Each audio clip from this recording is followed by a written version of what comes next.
Monsieur le Président, ma question s'adresse à Laurent Wauquiez, secrétaire d'État chargé de l'emploi.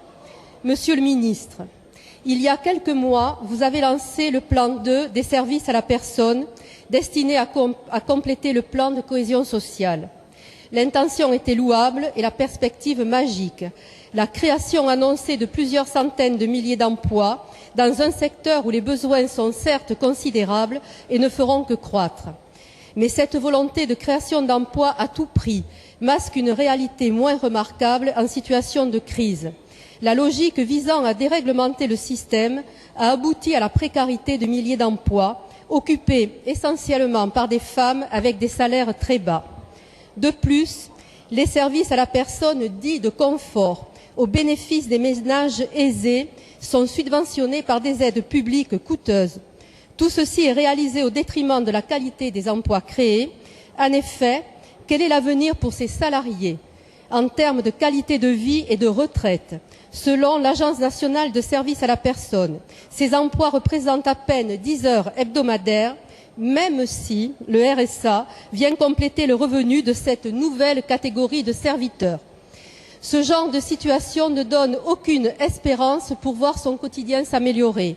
Le recours systématique à des campagnes de communication sophistiquées et coûteuses ne cache pas l'échec du plan de cohésion sociale et de votre politique sociale menée depuis 2002.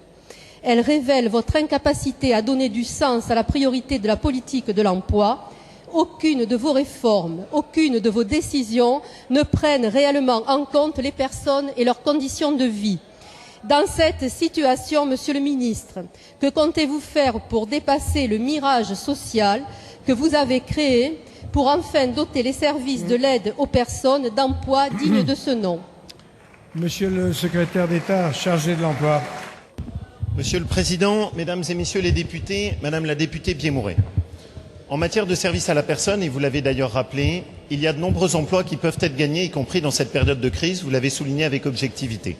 Nous attendons en effet encore cette année plus de 100 000 emplois qui pourront être créés et avec Christine Lagarde, nous avons veillé à pouvoir conforter cette dynamique, notamment à travers des chèques emploi-service universel financés par l'État qui sont opérationnels depuis le 1er juillet, qui sont destinés aux ménages modestes qui jusque-là n'avaient pas accès aux services à la personne et qui ont déjà fait l'objet depuis le début du mois de 10 000 demandes.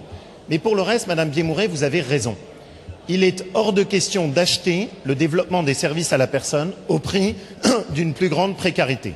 C'est pour cette raison qu'avec Laurent Hénart, nous avons travaillé dans le cadre de l'étape 2 du service à la personne sur une amélioration de ces emplois, de leur nature, notamment pour les emplois féminins, comme vous l'avez souligné, avec des dispositifs très opérationnels pour ces salariés. D'abord, permettre l'accès à une vraie offre de formation. Les emplois de service à la personne ne doivent pas être des emplois sous-qualifiés. Veillez aussi aux débouchés qui peuvent être offerts, notamment dans le secteur médico-social. Avoir aussi une politique visant à améliorer la couverture, faire en sorte qu'une convention soit négociée dans le secteur et que l'on puisse également prévenir les risques.